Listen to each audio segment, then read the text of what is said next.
오늘은 350쪽 7번째 고요한 경계를 조심하라고 하는데 왜 그런가요? 에 대한 얘기입니다. 수행하다 보면은 몸이 사라진 듯 구름 위에 앉은 듯 마냥 편안할 때가 있다. 이렇게 몸과 마음을 잊고 편안하기만 하다면 아무 생각이 없는 병통 이외에 다른 것이 아니다. 여기서도 이제 보면은 병통이라 했잖아요. 아무 생각이 없는 병통. 이것도 이제 망념이죠. 아무 생각이 없는 망념에 머물러 있다는 소리거든요. 대선사는 이러한 때를 조심하라고 했다. 화두가 들리지 않고 그저 편안한 상태에 머문다면 이것은 수행자가 빠져서는 안 될 두려운 경계다. 이것도 이제 경계죠. 그러니까 이것이 경계인지를 알아차리는 것이 아주 중요합니다. 자칫 그러한 곳에 머물다 보면 마음의 품은 모든 것을 잊고 텅 비고 고요한 상태를 지키는 것이 도라고 아르마리를 낸 자와 같다 했거든요.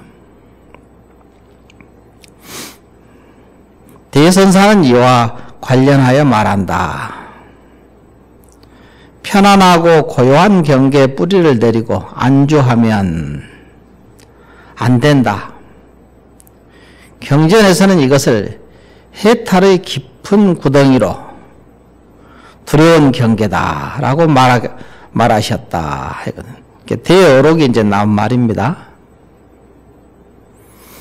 이것을 이제 보통 공부를 잘 한다고 생각하는 사람들이 이제 많잖아요. 항상 마음이 시끌벅적하니까 갑자기 편안하고 고요해지면은 이게 얼마나 자기가 바라던 어떤 경계거든요. 근데 여기서 이제 수행자가 이런 경계도 또한 큰 병통이라고 했거든요. 이것을 우리 불자들, 이제 참선 수행하는 사람들이 항상 잊어버리면 안 됩니다. 자칫하면은 항상 그 망념에 시달리다가 보면은 이 고요하고 편안한 경계에 드는 순간 얼마나 좋겠어요, 그게. 아주 그냥 마음이 큰 보배를 얻은 것 그냥 꽉 잡거든요. 이것을 집착하지 말라는 얘기입니다. 이게 경계라는 것을 자각하는 것이 굉장히 중요한 겁니다. 그 다음에 이제 진각선사도 어록에서 이러한 상태를 가리켜 오로지 눈썹을 덮고 눈을 감고 마음을 비우고 고요하게 하여 시커먼 산 아래 귀순굴 속에서 좌선하면서 깨닫기를 기다린다. 흑산 기굴에 앉아서 깨닫기를 바라는 것이라 이렇게 얘기를 했거든요. 그것은 이제 진각선사가 그것은 두려운 경계다 이랬거든요. 근데 그게 일반적으로 생각할 때는 참 두려운 경계라는 것을 받아들이기가 굉장히 어렵겠죠. 이것은 아주 좋은 경계라고 생각을 할 거 아니에요. 공부가 아주 잘 된다는 생각을 안 가질 수가 없게 되지요. 근데 이 큰 스님네들이 이렇게 말씀해 놓으신 말씀을 여러분이 항상 이렇게 지금은 그렇지 않더라도 그런 경계가 오면은 이게 경계인지를 자각할 수 있는 길잡이거든요, 이게. 이런 길잡이가 없으면 우리는 공부하기가 굉장히 어렵습니다. 그러니까 이런 선지식들의 말씀이 걸음걸음이 아주 말씀이 아주 소중한 보배와 같은 말씀이시죠. 이런 부분을 우리가 항상 감사하게 생각하고 명심해야 됩니다. 이렇게 읽어놓고는 나중에 또 그런 경계가 오면 그냥 홀라당 빠져가지고 그냥 거기에 집착을 있는 대로 하거든요. 이게 공부 잘하는 것이라고 아주 굳게 믿죠. 이러한 것을 그래서 여기서 굉장히 이게 무서운 경계다 이랬거든요. 그래서 이제 무섭다는 거지. 두려운 경계다 했거든요. 편안하고 고요한 경계를 조심하라는 말은 화두를 놓치지 말고 지속적으로 의심해야 한다는 뜻이다. 이런 말이. 이게 뭐냐면은 참고를 하는 마음, 알려고 하는 마음을 놓쳐버리면은 그 경계가 아주 망념이 막 일어나는 경계도 경계고 아주 고요하게 편안한 경계도 경계일 뿐이거든요. 그 경계가 주인이 돼버리면 어떻게 되겠습니까? 경계는 항상 내가 쓰는 물건이어야 되거든. 주인은 거기에 아무 영향을 받지 않는 본래 청정한 놈이거든요. 이걸 잊어버리지 마라. 그리고 나서 내가 누구인지를 항상 참고하는 거죠. 그래서 화두를 드는 거죠. 그래서 화두를 놓치지 말고 지속적으로 의심해야 한다는 뜻이다. 이렇게 써놨어요. 그래서 호련히 몸과 마음이 고요해지고 앞뒤의 경계가 끊어졌을지라도 그 고요한 상태에 마음을 빼앗겨서는 안 된다. 그 고요한 상태에서도 결코 화두를 드는 일을 멈춰서는 안 되는 것이다 하는 말이죠. 화두라는 것은 알고 보면은 그 깨달으려고 하는, 알려고 하는 그 마음이 항상 의정이 끝없이 있어야 된다는 소리죠. 그렇지 않으면은 거기에 머물게 되니까 화두를 항상 들으라 하는 얘기입니다. 진각선사는 이렇게 당부한다.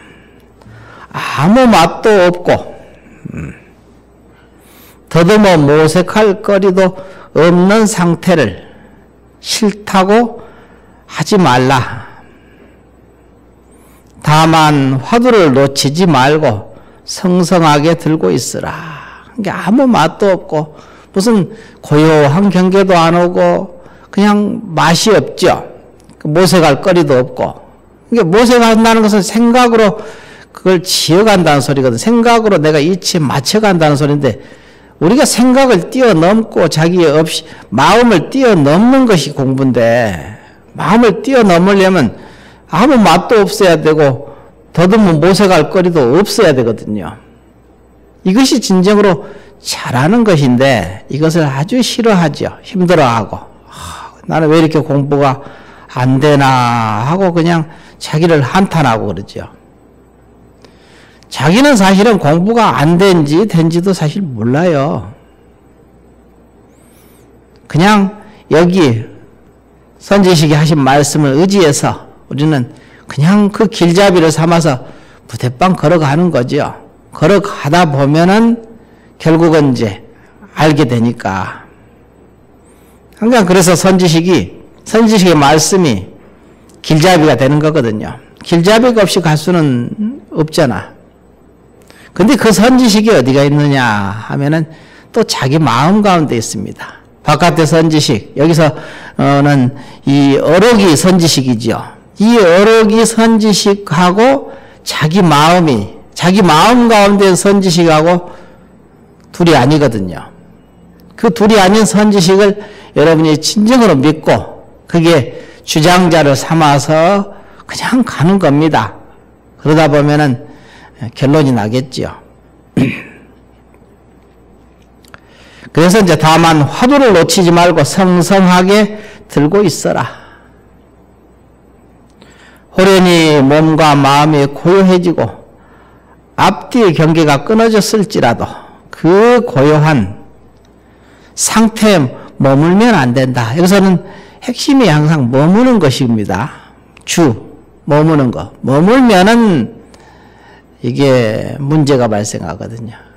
머무는 그 자체가 이미 망상이고 그게 망념이거든요. 머물지만 않으면 어떤 경계도 망념이 아닙니다. 머물기 때문에 머물고 집착하기 때문에 그게 다 망념이고 망상이 되어버리는 거죠. 그게 무명의 근본이거든요. 여기서도 화두를 보는 일을 멈춰서는 안 된다. 이렇게 알려고 하는 마음을 놓쳐버리면 안 된다는 얘기입니다. 또 임재선사가 이렇게 경계를 한다. 임재선사도 임재록에 이제 하신 말씀인데 대덕들이여 산승이 마음 밖에 법이 없다고 말하면 학인들은 그 참뜻을 이해하지 못한다. 학인들은 곧 내 말에 아르마리를 짓고 벽에 기대고 앉아 혀를 입천장에 받치고 고요하게 움직이지 않으면서 이것을 조사문화의 불법이라고 여기고 있다 했거든요.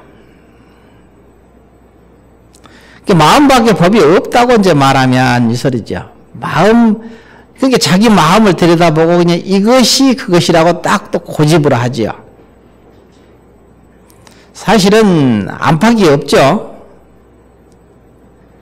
성품은 안에 있는 것도 아니고 밖에 있는 것도 아니잖아요.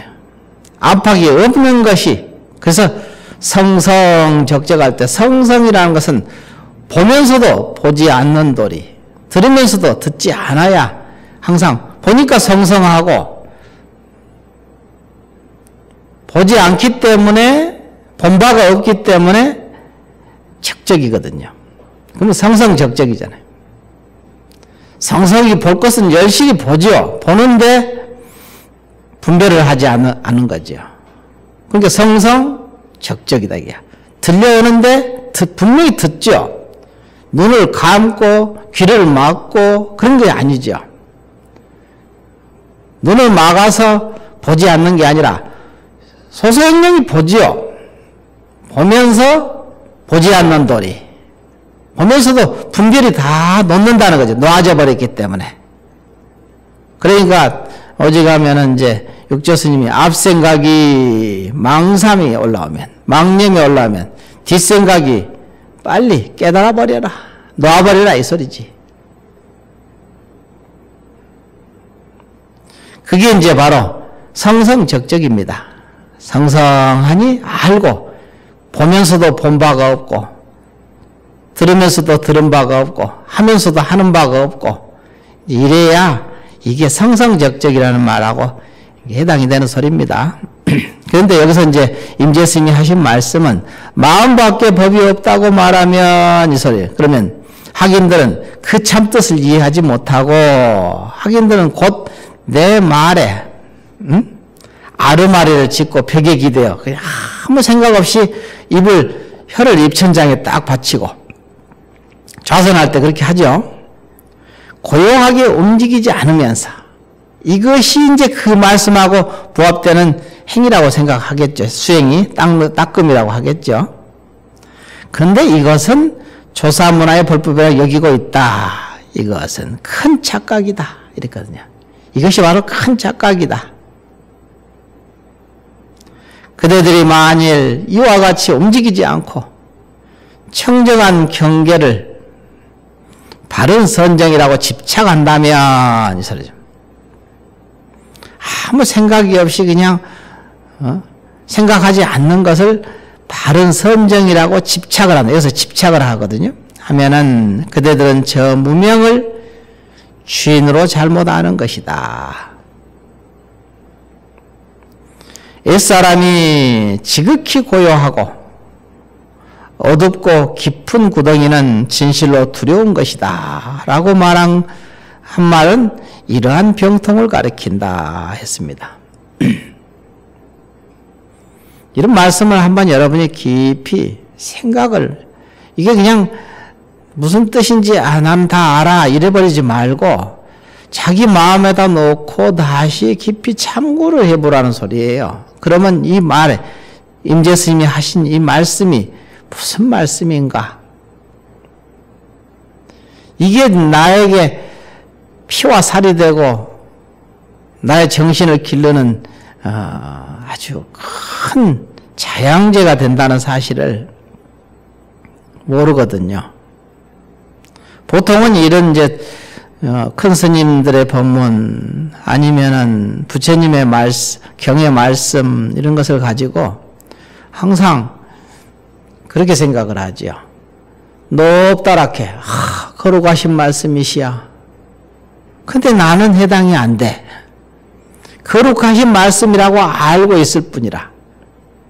그게 굉장히 관념적이고 추상적으로 받아들인다는 소리예요. 그게 자기하고는 아무 상관이 없는 얘기야. 그러니까 그게 바로 그림의 떡이라고 그러죠. 그림의 떡을 아무리 보고 거룩하다고 찬탄해도 자기는 배가 부르지 않잖아요. 이런 이치가 있거든. 그래서 그런 겁니다. 자기가 먹고 자기가 배가 불러야 되거든.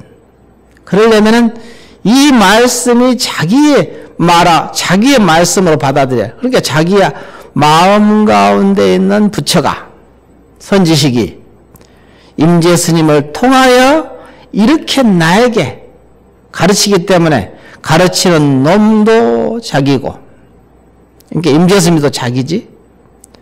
이것을 듣고 깨닫는 놈도 자기잖아.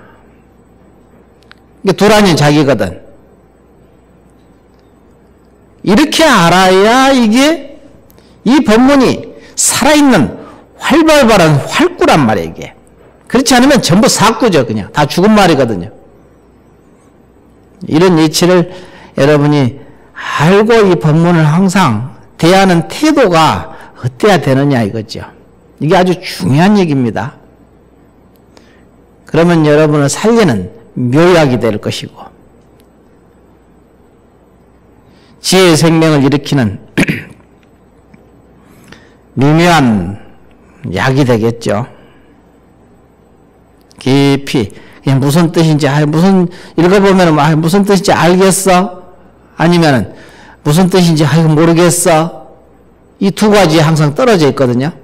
하나는 모르겠다는 데 떨어져 있고 하나는 알겠다는 데 떨어져 있다는 거예요. 그러면 제대로 둘 다 제대로 아는 게 아니죠. 이 법문도 알고 보면 경계입니다. 이 경계를 받아들이는 자가 누구냐 이거지. 자기 마음이잖아. 자기 본래 부처. 자기 마음이 밝아져야 이 말씀이 밝게 여기서 빛이 나거든. 이 글자 한마디 한마디가 전부 방광을 한다는 소리죠. 이런 부분을 우리가 좀 명심을 하고 소홀히 하지 않아야 자기 스스로가 깨달아진다는 이치가 있거든요. 또 이제 보면은 여기에서 한 가지 주의할 점이 있다. 앞에서 몸에 있는 것도 모른다라고 하는 것은 화두 공부를 할 때 화두산매에 들어 몸을 잇는 경지와 다르다. 그러니까 화두산매에서 또 이제 몸과 무엇을 잃었다 이거지. 그냥 여기서는 몸을 잇는 것도 모른다 하면은 그냥 그런 경계죠. 근데 그런 경계를 의지해서 화두를 들어야 되거든요. 그 고요하고 편안한 경지, 몸을 잊어버리는 그 경지를 의지해서 화두를 들어야 된다. 참고를 해야 된다는 소리죠. 핵심은 뭐냐? 참고해서 지혜를 끄집어내는 작업을 하잖아요. 주변이 고요해졌으면 공부하기 좋은 조건이죠. 공부하기 좋은 조건이 깨달음은 아니잖아. 자기가 공부가 돼야 깨달음이지. 바로 그런 얘기거든요. 근데 그런 조건을 가지고 깨달음이라고 착각하는 수가 있다 이거지. 그런 얘기를 여기서 하는 겁니다. 화두 공부를 할 때 화두산매에 들어 몸을 잇는 경지와는 다르다. 주객이 전도되면 안 된다는 소리입니다. 화두산매에 몰입이 되면은 화두의 의심이 끊임없이 이어져. 몸의 움직임을 느끼지 못한다. 그래서 걸어가는 것도 앉는 것도 의식하지 못하고 밥 먹을 때도 그 맛이 짠지 매운지 알지 못하며 숟가락의 움직임도 전혀 느끼지 못한다. 이와 관련한 지철선사의 말을 들어보자. 말을 줄이고 오로지 마음법은 하나로 돌아가는데 그 하나는 어디로 돌아가는가라는 화두만을 들었다. 우리가 이제 말을 좀 줄일 필요는 있어요.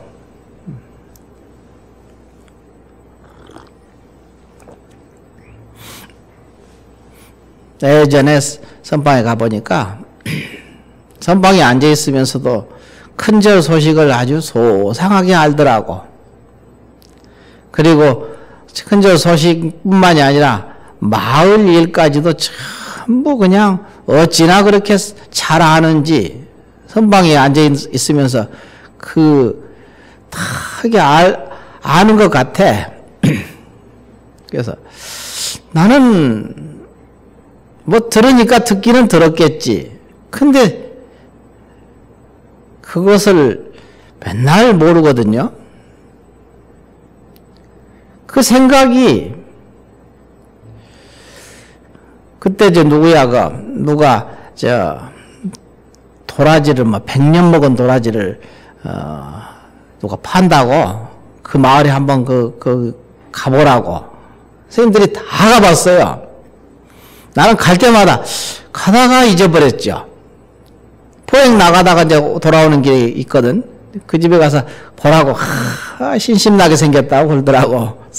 선방에서 스님들이 어찌나 100년 먹은 도라지니까 아주 그냥 어찌나 신심나게 말을 그렇게 하시더라고. 100년 먹은 도라지니까 아주 신심나게 생겼다고. 근데 내가 스님들이 계속 스님 보셨어? 나한테 그러는 거야. 못 봤네. 잊어버렸네. 하고 다시 이번에 가서 꼭 보세요. 그러니까 예, 알았어요. 꼭 볼게요. 그 짓으로 하는 얘기는 아니거든. 그냥 가서 볼 생각을 했죠. 그때 얘기 들을 때는 그 스님하고 하나가 돼서. 근데 이제 자선하고 이렇게 또 점심 먹고 포획 나갔다 보면은 깜빡 잊어버리고 오는 거야. 그것을 한 5번을 했는데도 내가 맨날 안 봤다 하니까 나중에는 포기를 했지 뭐. 아마 이제 일부러 안 봤다고 생각을 하실 거예요. 근데 일부러 안 보지는 않았어요. 아마 같이 포행하면서 걸어갔으면 가봅시다 하면 분명히 나도 봤을 거예요. 근데 굳이 그렇게 안 보려고 할 필요도 없고 굳이 보려고 할 필요도 없다 이거야. 그냥 인연 따라 행하는데 그런 부분에서 이제 가만히 생각을 해보니까 마음이 항상 밖으로 관심이 많으니까 공부를 그래서 일부러 몸과 마음가짐을 가지런히 할 필요는 있겠다. 공부가 왜 안 되는가? 그럼 우리는 핵심이 뭐냐 이거지. 공부하러 거기 앉아 있잖아요. 근데 관심거리가 많으면은 아무래도 집중력이 좀 떨어질 거 아니에요? 공부가 좀 저래서 쉽지 않은가? 문득 그런 생각을 좀 했지요. 내 말이 다 맞은 것은 아닙니다. 그 스님들을 비난하고 그럴 뜻은 아니라 그러지 않을까 이런 내 생각이죠. 여러분들도 저 스님이 저렇게 얘기하시면은 참고만 할 뿐이지 꼭 그대로 할 필요는 없는 겁니다. 이건 이제 잘 아시고 그렇게 하시라는 거지. 누구를 비난하고 누구를 좋아하고 찬탄하고 그래서는 안 되거든요. 안 된다기보다는 그러면 공부하는데 집중이 안 되니까 이렇게 하지 마시라는 소리지. 그래서 여기서도 보면은 이제 화두산매에 이제 산매에 몰입하면 의심이 끊임없이 이렇게 들어가야 된다는 거지. 그래서 이제 지철선사 법문은 이제 다시 또 보면은 화두만 들었다 하고 나는 이 화두 가운데 하나라는 대목을 지극하고 간절하게 의심해 나갔다. 공부가 힘을 얻을 때는 마치 밝은 해가 빛나는 구름 한 점 없는 푸른 하늘과 같았다. 나는 다만 저 하나만을 알아차리며 그것에 대한 의심만 활발하게 살려나갔다. 그것은 마치 구슬이 쟁반에서 종횡으로 걸림없이 구르는 것과 같았다 했거든요. 뭔 소리냐? 성성하다는 것은 옛날에 어떤 보살님이 그러더라고. 이런 이제 비유도 이제 사실 있거든요. 기름을 아주 찰랑찰랑하게 이렇게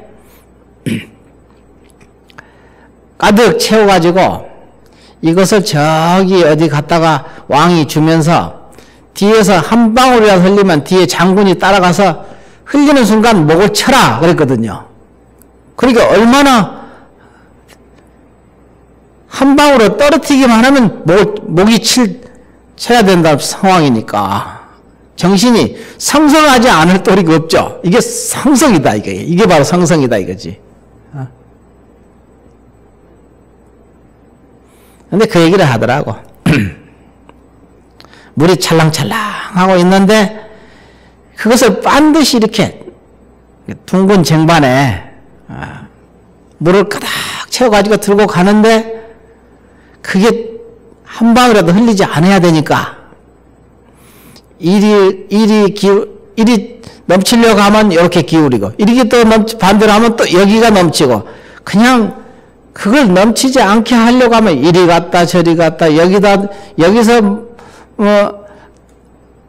올리면은 저기가 내려가고 저기가 내리면은 저기 이리 올라가고 전부 이게 연계되어 있는 거야. 연기법이잖아요. 그게. 그러니까 얼마나 눈이 그냥 튀어나올 지경이지.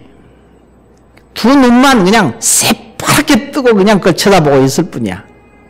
근데도 손은 계속 움직이는 거단 말이야. 이리 오른쪽으로 넘칠 것 같으면 왼쪽으로 내리고 왼쪽으로 넘칠 것 같으면 오른쪽으로 올리고 그냥 끝없이 이게 하다가 보면 이게 점점 이게 중심이 잡혀가지고 이제 마음이 고요해지잖아요. 우리가 마음을 그렇게 자기 마음을 끌고 감에 있어서 그렇게 그래야 된다는 거죠. 그런 얘기를 이렇게 자기 공부하는 것을 점검하는 거죠. 알고 보면은 자기가 자기 공부를 점검하는 모습이거든요. 그와 같이 이제 여기서는 그 말을 이렇게 해서 그것은 마치 구슬이 쟁반에서 종횡으로 걸림없이 구르는 것과 같다. 그러죠? 구슬을 그 아래다 집어넣는데 쟁반이 오른쪽으로 조금만 기울이면 그리 또르르 굴러가고 왼쪽으로 조금만 구르면 왼쪽으로 또르르 굴러가고 그냥 이게 구슬이 잠시도 멈추지 않잖아요. 그럼 어떻게 해야 되겠어요? 중심을 딱 잡아야 되는데 이게 중심 잡기가 얼마나 어렵냐 이거야. 우리가 마음 쓰는 것이 바로 그와 같다 이거야. 우리가 마음 쓰는 것을 쟁반에서 구슬이 움직이지 않게 고요하게 움직이지 않게 하는 그런 마음을 써야 되는데 이게 삼매된다고 하거든요. 이게 쉬운 일입니까? 결코 쉬운 일. 갑자기 고요해지고 갑자기 그냥 편안해지기가 어렵거든. 그래서 여기서도 이제 지철선사가 그것은 마치 구슬이 쟁반에서 종횡으로 걸림없이 구르는 것 같았다 이렇게 얘기하잖아요. 이 경지에 이르자 땅에서 걸어가는 몸도 의식하지 못했다. 몸을 의식하는 순간 구슬이 굴러다니니까 머물지 않잖아. 끝없이 이리 구르고 저리 구르는 거지. 세간의 일이 있다는 것도 의식하지 못했으며 움직임과 고요함, 추위와 더위, 그리고 구부리거나 돌리거나 굽거나 굽어보거나 올려다보는 등의 동작과 대소변을 보는 일 등 그 어느 것에 대해서도 전혀 헤아리고 분별하는 마음이 없었다. 오직 화두를 의심하기만 하며 발길이 가는 대로 걷고 아침 죽과 저녁 밥을 먹을 때도 점심 밥을 먹을 때도 손이 가는 대로 수저를 집었다. 집었다 놓았을 뿐 식사하는 중에 맵거나 시거나 짜거나 싱거운 등의 맛을 느끼지 못했다. 이 경지에 이르자 비로소 이것이 바로 때묻지 않는 깨끗한 화두의 일념만 이어져 마음과 화두가 여일한 공부라는 것을 알게 되었다 했거든요. 그래서 이제 따라서 이 몸을 잊은 듯하고 라고 할 때 화두에 몰입되는 상매의 경지가 아니라면 이 상태는 마음의 경계에 빠져 심신이 편안해져 고요한 곳에 머물러 있거나 아무 생각 없는 무기에 떨어져 있는 상태일 것이다 했거든요. 여기서도 이제 머문다는 것이거든. 머문다는 것. 머물르면은 벌써 이게 망념이고 머물면은 그게 무기다 이거죠. 아무 생각이 없으면 무기고 생각이 일어나면 망념이고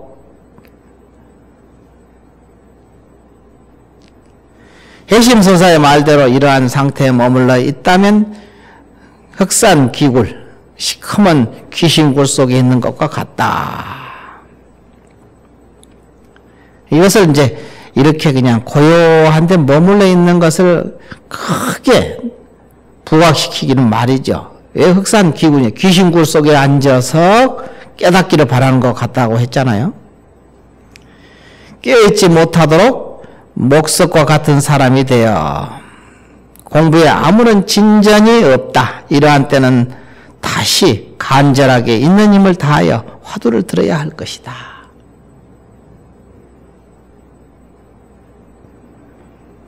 법문을 이제 부지런히 들어야 된다는 거지.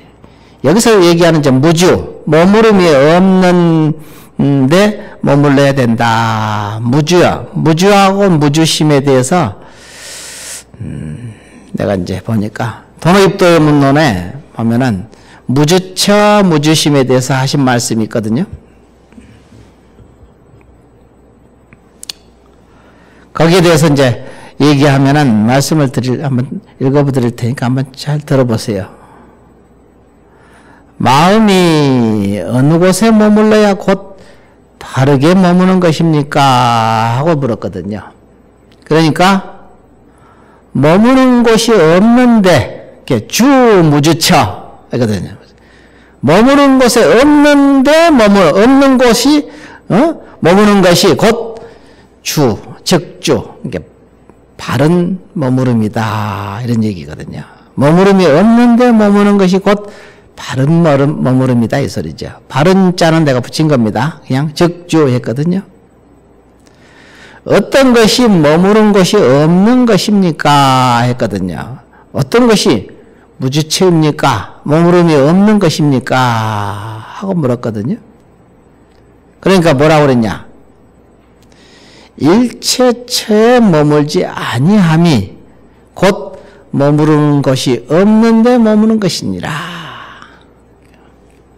일체처에 머물지 아니함이 부주일체처가 즉시 주무주처니라. 무주처에 머무는 것이다 이 소리지.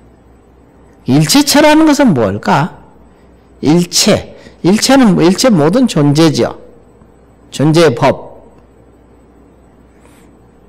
일체 모든 것에 머물지 않아야 곧 이게 바르게 머무는 것이다 이 소리지. 그러니까 또다시 물었거든요. 어떤 것이 일체처에 머물지 아니하는 것입니까? 하고 또 물었어요. 일체체에 머물지 아니한다 하는 것은 선악, 선이다, 악이다, 있다, 없다, 아니다, 바뀌다, 중간에 머물지도 아니하며 공에도 머물지 아니하며 공 아님에도 머물지 아니하며 선정에도 머물지 아니하며 선정 아님에도 머물지 아니함이 일체체에 머물지 아니함이니라 이랬거든요.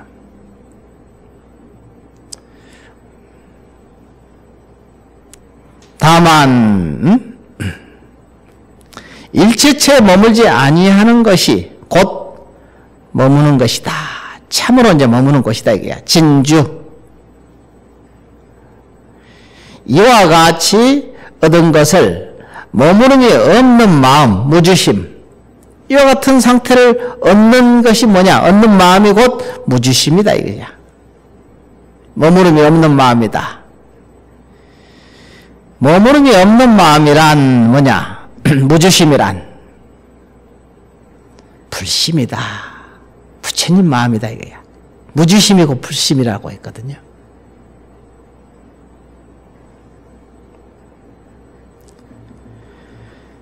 우리가 이제 부처님 마음을 얻으려고 하에 쓰잖아요.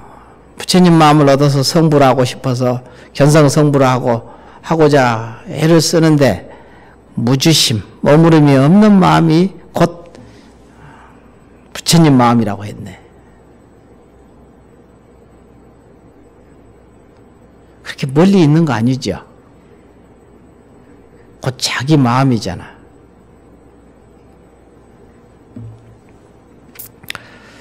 그 마음이란 뭐냐? 부처님 마음, 머무름이 없는 무주심이란 어떤 물건과 같습니까? 하고 묻거든요. 그 마음은 푸르지도 않고 누르지도 않고 붓지도 않고 희지도 않으며 길지도 않고 짧지도 않으며 가지도 않고 오지도 않으며 더럽지도 않고 깨끗하지도 아니하며 나지도 않고 없어지지도 아니하며 다면하고 항상 고요한 것, 이것이 본래 마음의 형상이다. 우리가 본래 가지고 있는 마음의 형상이라는 소리죠. 또 본래 몸이니 이게 본래 몸이라는 거야. 본래 몸. 본래 몸이란 뭔가 부처님 몸이니라. 불신. 결국 이제 불신을 얻게 된다는 소리 아닙니까? 알고 보면은 이렇게 잘 이 성인의 말씀들을 부합해서 잘 보면은 부처님 마음이나 부처님 몸을 얻고 싶잖아요. 전부 다. 얻으려고 전부 도량에 와서 애를 쓰잖아요. 근데 결국은 알고 보니까 내 마음이고, 내 마음, 자기 마음이네. 머무름이 없는 그 마음. 자기가 가지고 있는 본래 몸, 본래 마음. 그것을 떠나서 따로 있지 않잖아요. 이거를 확연히 믿고 이와 같이 머무르지 않는 마음. 아까 여기서 모든 병통이라든가 이것이 다 뭡니까? 머무르니까 병통이 생기고 머무르니까 무기에 떨어지고 망념에서 끄달려서 휘달려서 벗어날 도리가 없잖아요. 자기 마음을 믿으십시오. 믿을 놈은 그놈밖에 없거든요. 그것 말고는 없습니다. 경계가 닥쳐보면 내가 참으로 그것을 믿는지 거기에 의지를 하고 있는지는 경계가 닥쳐보면 여지없이 드러나죠. 경계에 쫓아가 버리니까. 그게 바로 공부입니다. 부지런히 공부하십시오. 예, 마치겠습니다.